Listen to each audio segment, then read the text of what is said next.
Hi, this is Daniel DiTuro. Are you concerned about the safety of voting by mail instead of voting in person? In this video, I'll share a brief history of U.S. voting by mail, how it works, the differences between mail-in versus absentee ballots, vote by mail safeguards, why I vote by mail, and should you vote by mail or in person? For over 150 years, voting was done in person and only men had the right to vote.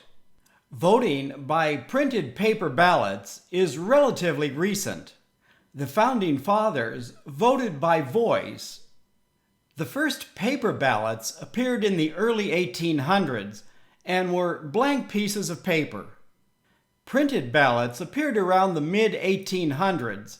But it was 1888 when New York and Massachusetts became the first states to use pre-printed ballots.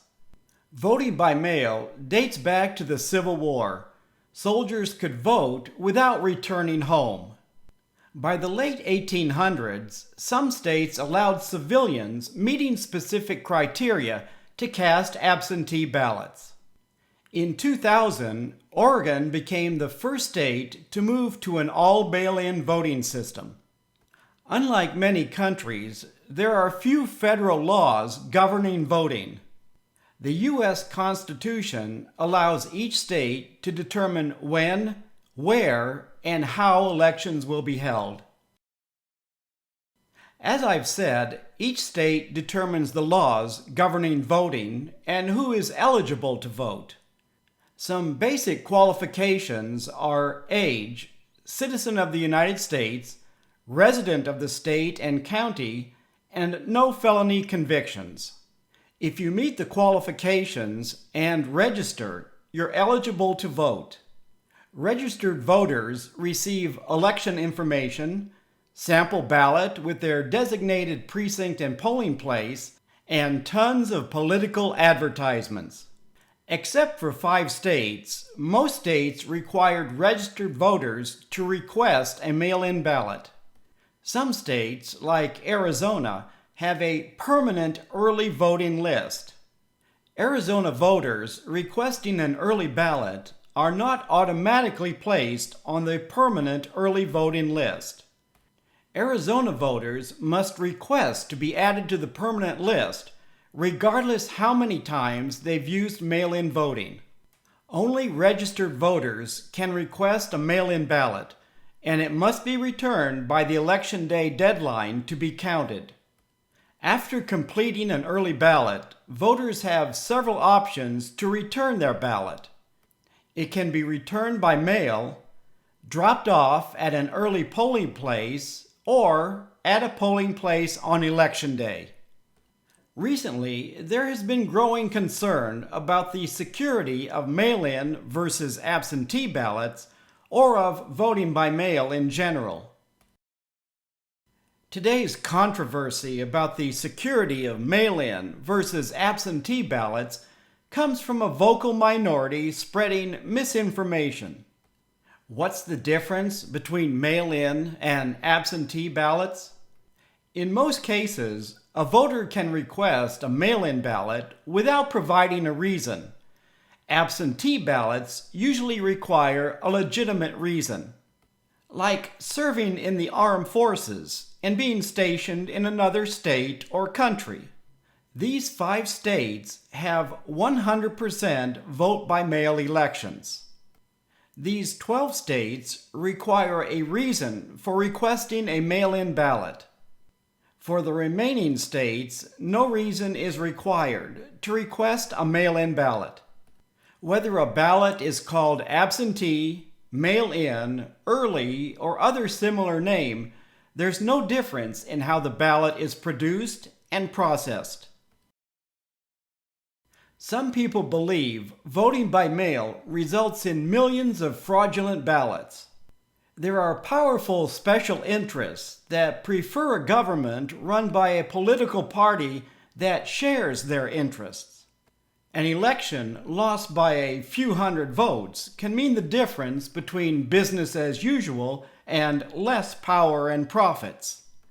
In 1991, the Arizona legislature allowed voters to request an absentee ballot for any reason. Before changing the law, a voter requesting an absentee ballot had to have a legitimate reason for not voting in person. In 1997, the Arizona legislature changed the election law, replacing the word absentee with early. In 2007, they authorized a permanent early voting list. For 29 years, any Arizona registered voter can request an early ballot for any election for any reason. During those 29 years, I know of no instance of massive voter fraud at the state, county, or local level. If someone wanted to assure the outcome of an election can easily produce thousands of counterfeit ballots, why spend millions of dollars on advertising? From 1991 to 2010, most Arizonans voted in person. By 2018, about 80% voted by mail. A 60% increase in mail-in voting would not happen if Arizona voters felt each election had widespread fraud. Voting by mail has many safeguards, including the paper used to print the ballot. Producing counterfeit ballots would be simpler if each state used similar ballots. Arizona has 15 counties. A ballot for Navajo County is different from a ballot for Maricopa County. Arizona's 15 counties are divided into 30 legislative districts, requiring at least 30 unique ballots. Maricopa, the most populous county, is divided into multiple districts. A voter in District 20 receives a different ballot than a voter in District 21. In addition, many general elections include local school district, county, and city ballot measures, further increasing the number of unique mail-in ballots.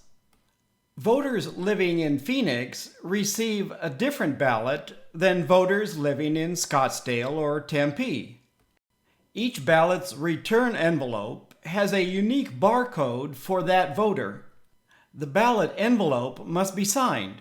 Each signature is verified before the vote can be counted. Providing a phone number allows for signature verification if there's any doubt about its authenticity. Creating thousands of counterfeit mail-in ballots requires a well-financed, highly organized operation with all the information needed to accurately produce each ballot. In addition to creating accurate ballots, they must accurately forge thousands of signatures and intercept the real ballot to prevent duplication. Receiving two ballots from the same voter raises a red flag, even if the voter requested a replacement. Arizona early voters are given specific instructions about requesting a second ballot. Considering the logistics needed to counterfeit mail-in ballots, it's much simpler and less costly to use social media to influence voters. Like a majority of Arizona voters, I like the convenience of voting by mail. It eliminates a trip to my polling place and waiting in line to cast my vote. I have several weeks to decide how I will vote, and it costs nothing to return my ballot if mailed in the U.S. I can go online to verify my ballot was received. I have voted by mail for 29 years and have confidence in Arizona's early voting process. To prevent ID theft, I never use my mailbox to return my mail-in ballot. I always use the nearest post office. Should you vote by mail or in person? Everything in life comes down to choices. Whether or not to vote by mail depends on your state and your confidence in their mail-in voting system. If you live in a battleground state with electronic voting and no paper record, voting by mail provides a paper trail. Cyber criminals cannot hack into paper ballots. Unlike voting in person, voting by mail means allowing enough time for the Postal Service to deliver your ballot by the deadline. If you're the type of person who waits until April 15th to file your income tax return and Election Day to vote, then you're better off voting in person. Even if you request a mail-in ballot, you may have the option of returning your ballot in person on Election Day. Please leave a comment if you have any questions about this video. Thank you for watching.